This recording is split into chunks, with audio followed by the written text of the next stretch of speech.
छोटे छोटे 2 सेंटेंस मैंने आज लिया है, ज्यादा बड़ा नहीं है। अब यहाँ देखने वाली बात यह है कि सबसे पहले हम बोलते हैं ना कि वर्ब कहाँ ढूंढना रहता है ना।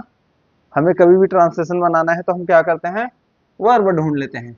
वर्ब क्या है, ग्रसित होना, पाया गया, है ना। पाया गया था लिख दिया इन्होंने, यानी कि ये क्या हो गया, परफेक्ट पेसिव फॉर्म में, है ना।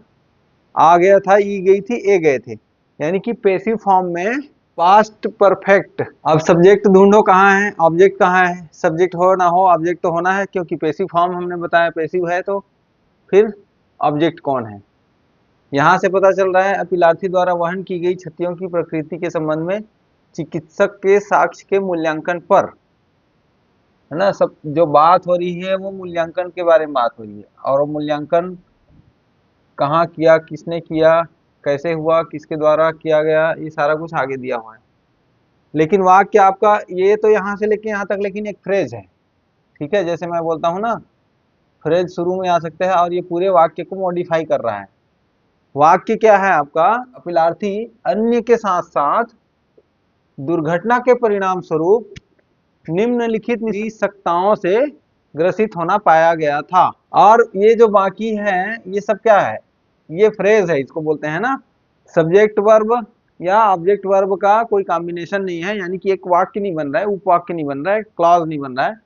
जस्ट वो शब्दों के समूह के द्वारा कुछ एडिशनल इंफॉर्मेशन, जानकारी देने की कोशिश कर रहा है, और जिसकी बदौलत इसी को हम बोलते हैं क्या, मॉडिफाई करना। तो मॉडिफाई क्या कर रहा है, पूरे वाक्य को मॉडिफाई कर रहा है, यहाँ से लेके यहाँ तक ही है आपका वाक्य, तो इसी को मॉडिफाई कर रहा है, क्योंकि उसके बारे में एक एडिशनल इंफॉर्मेशन या उसकी विशेषताएं जो भी हैं अधिक जानकारी दे करके हमें बता रहा है, पूरे सेंटेंस के बारे में बात बता रहा है ना। ये एक सिचुएशन बता रहा है कि ऐसा करने पर ये पाया गया, है ना, मूल्यांकन किया गया तो ये पाया गया, है ना, मूल्यांकन करने पर पाया गया। सब्जेक्ट वर्ब और ऑब्जेक्ट आपको यहाँ पर मिलेंगे और वहां पे नहीं मिलेंगे। यहीं से शुरुआत कर लो अपना, ये पहले में ही आ जाएगा। ये जो फ्रेज होते हैं इसको आप बीच में भी लिख सकते हैं और पहले भी आ सकता है, ठीक है, वाक्य के, कोई बात नहीं। तो यहीं से ट्रांसलेशन शुरू करो, पीछे पीछे जाना है आपने, ठीक है। इसका ट्रांसलेशन ले लो पहले, फिर सब्जेक्ट ऑब्जेक्ट और वर्ब का हम लेंगे। ऑन पेरूजल, अवलोकन भी बात हो रहा है ना, अवलोकन जिसको बोलते हैं। ये मूल्यांकन क्या है, एक अवलोकन है एक प्रकार से, उसको देखने पर, है ना। का के लिए हो जाएगा ऑफ डॉक्टर्स एविडेंस, सीधा सीधा लिख दो डॉक्टर्स एविडेंस, है ना। On perusal of doctor's, doctor's evidence. सब लोग इतना लेट लेट में आ रहे हैं, कौन आया कि गया पता नहीं, ठीक है। डॉक्टर्स एविडेंस के संबंध में, किसके संबंध में, के on perusal of doctor's evidence with respect to या relating to, with respect to प्रकृति के लिए हो जाएगा नेचर, का के लिए हो जाएगा ऑफ, क्षतियों के लिए हो जाएगा इंजुरीज, प्लूरल में है ना, तो इंजुरीज। अब वहन की गई का मतलब हो गया क्या, सफर किया उसने, सफर्ड, सफर्ड बाय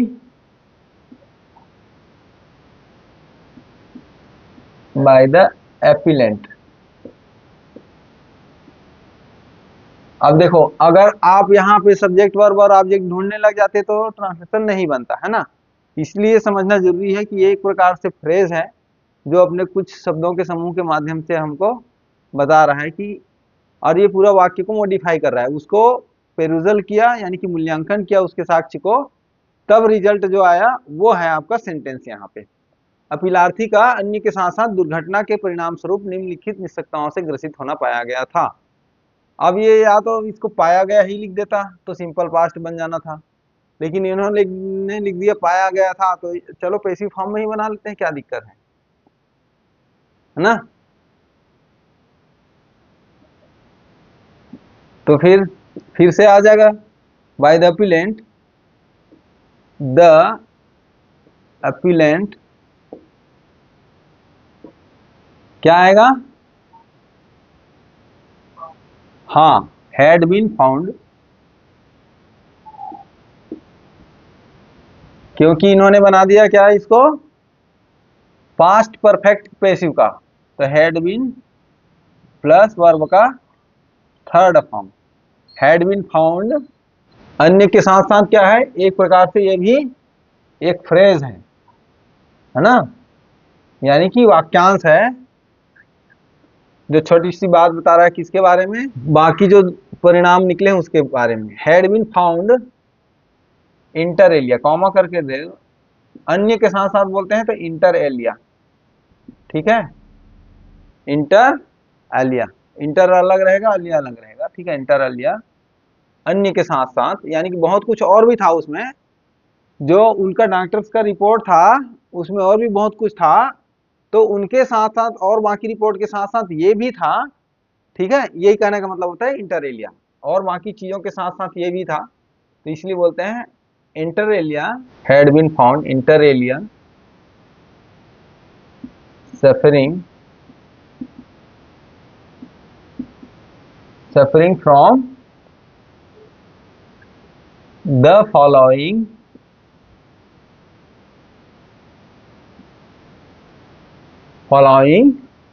disabilities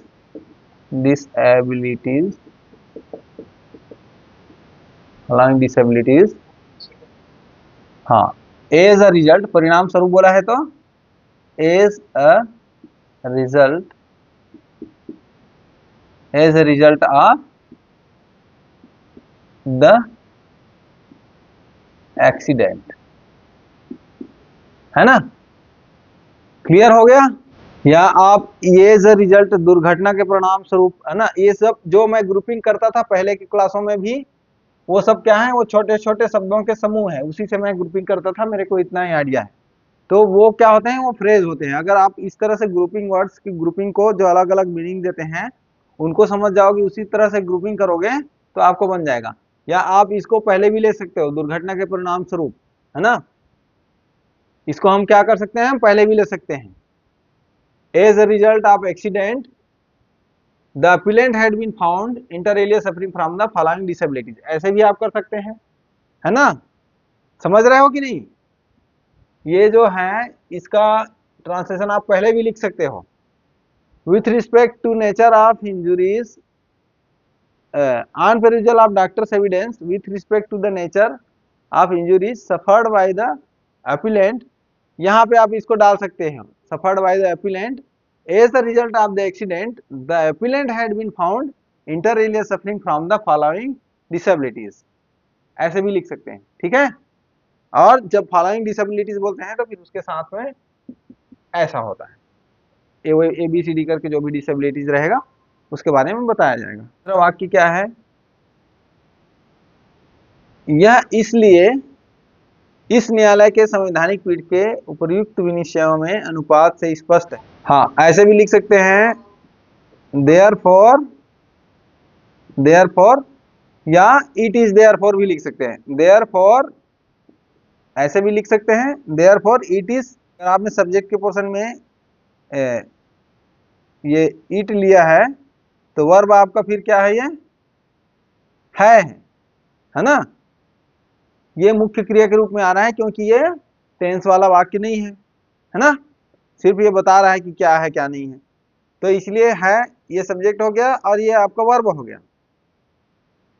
तो देयरफॉर इसलिए तो हो गया, या इट इज देयरफॉर भी आप लिख सकते हैं, ठीक है। तो देयरफॉर इट इज, यह है हो गया ना वर्ब, क्या है, ऑब्जेक्ट क्या है, क्लियर होना, it is therefore it is clear. अब आ जाओ यहां से, क्या कैसा है, क्या है, ये पूरा पीछे पीछे आके बना लो ट्रांसलेशन, है ना, ट्रांसलेशन बना लो पीछे पीछे आके, चलो बनाओ। देयरफॉर इट इज क्लियर से के लिए आ जाएगा from from the ratio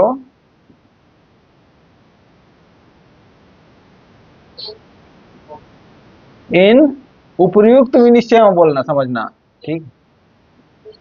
in above decisions, विनिश्चय होते हैं डिसीजन, इन अबोव डिसीजंस, ठीक है। The ratio in above decisions का के लिए हो जाएगा ऑफ, ठीक है। किसका है? संवैधानिक पीठ हो जाएगा कॉन्स्टिट्यूशनल पीठ के लिए हो जाएगा बेंच, कॉन्स्टिट्यूशनल पीठ का के लिए हो जाएगा ऑफ, ठीक है। इस न्यायालय के लिए हो जाएगा दिस कोर्ट। यहां तक का बना, ठीक है। Therefore, it is clear from the ratio in above decisions of constitutional bench of this court that it is बोला है तो it के बारे में ही आगे एक्सप्लेन कर रहा है, ठीक है। that के लिए आगे that क्या? सूचना का अधिकार संविधान के अनुच्छेद, हाँ हाँ, पहले ये बताओ सब्जेक्ट वर्ब ऑब्जेक्ट कॉम्बिनेशन किधर किधर है वो बताओ। चलो वो तो बन जाएगा, ट्रांसलेशन सीखना जरूरी है ये। हाँ, इसके बारे में बात हो रही है। और ये क्या है? ये बिना टेंस वाला वाक्य है ना। बिना टेंस वाले वाक्य में किसी भी चीज के बारे में बताया जा रहा हो तो वही सब्जेक्ट का काम करता है ना। तो बिना टेंस का है, तात्विक भाग है। जैसे यहाँ ये भी बिना टेंस का वाक्य था। होना, सिर्फ होना, किसी चीज के होने का या रहने का बात बताया जाता है ना, वो बिना टेंस का वाक्य है जिसमें सब्जेक्ट कोई काम नहीं कर रहा है, सब्जेक्ट कोई एक्शन नहीं ले रहा है, एक्शन वर्ड नहीं हो रहा है, ठीक है। तो सिर्फ सूचना का अधिकार यहाँ पे जिसके बारे में बात हो रही वो सब्जेक्ट के प्लेस में आएगा। That the right to information, that the right to information. हाँ चलो, अब ये आ गया आपके सब्जेक्ट की जगह में। अब वर्ब लो ना बेटा, वर्ब। हाँ, तो वर्ब बताओ क्या ले आएगा इसके बाद में। This court that the right to information, हाँ ये है ना, ये है वर्ब आपका। मैं अभी बताया ना बिना टेंस वाला वाक्य है जिसमें है या था क्या होता है, मूल क्रिया का, यानी कि मुख्य क्रिया का काम करते हैं ये, सहायक क्रिया ना होकर के मुख्य क्रिया का। तो अब क्रिया लोगे ना जी, सब्जेक्ट आपने जैसे इसको बनाया तो ये वर्ब को लो ना पहले। इज तात्विक भाग है,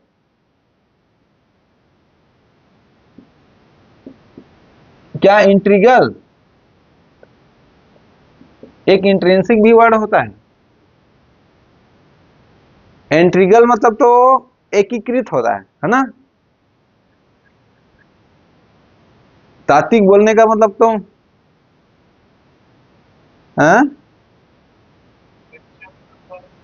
क्या इसेंशियल हो सकता है। इज एन फिर आएगा, इज अगर इसेंशियल लिखोगे तो एन इसेंशियल, ठीक है।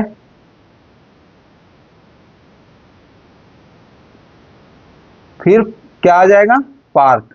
ये तो क्या है, ये एक विशेषता बताने वाला वाक्य है ना।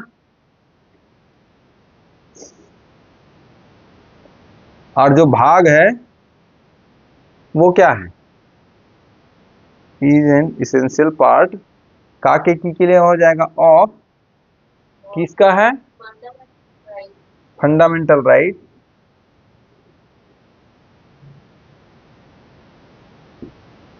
फंडामेंटल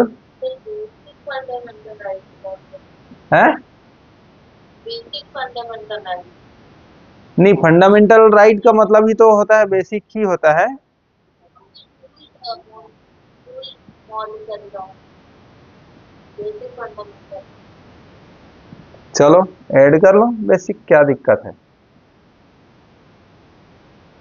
नहीं, बेसिक फंडामेंटल राइट नाम का होता है क्या ऐसा?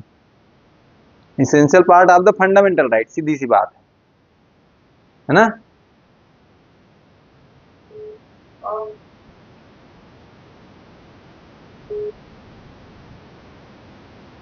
Fundamental right free of, speech and demanding.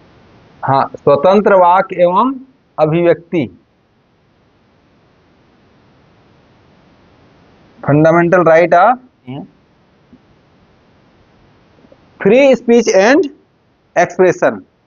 ठीक है, अब आ जाएगा क्या है फिर, पास्ट पार्टिसिपल दिया गारंटीकृत, तो गारंटीड,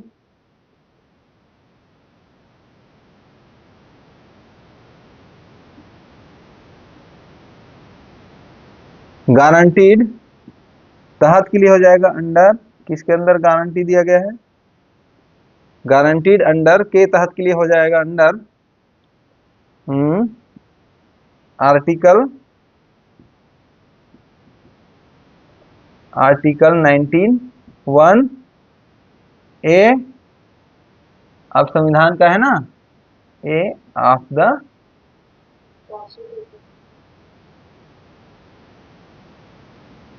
कॉन्स्टिट्यूशन। ठीक है।